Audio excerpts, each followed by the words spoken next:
Setsima TV, l'actualité en temps réel dans la spontanéité et la rigueur. Setsima TV, xibaar yu wér te wóor.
lépp jàpp mais laal nga premier mi-temps ba pare de ah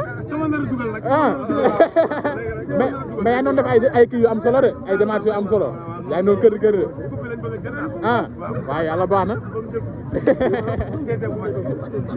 mbas mi daw bu demee ko Fatou Maye bu la dara bàyyi mbas mi daw jeex na voilà jeex na. mais bas lay xaar bu dugg. mais bas lay xaar bu dugg bas lay xaar bu dugg.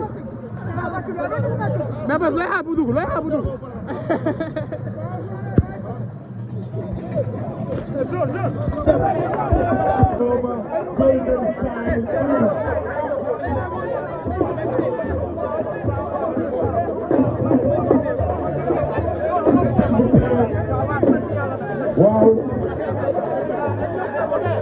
waaw di leen wax aussi équipe bu Barcelone moo gagné équipe bu Pakay Baye Barcelone qualifié en quart de finale di leen neex aussi yéen influenceurs yi dégg na benn seen influenceurs sortez s'il vous plaît maa wax ci gën a sortez yéen influenceurs yi ay ca ca donc mu ngi noonu.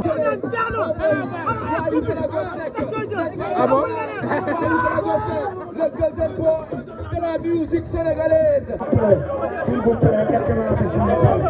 Aïcha, mu ngi noonu Ada Boy ngi waxtaan ak presse Ada Boy, petit papa Ada Boy. Aïcha mu ngi noonu, merci beaucoup.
Setsima TV, l'actualité en temps réel dans la spontanéité et la rigueur. Setsima TV, xibaar yu wér te wóor.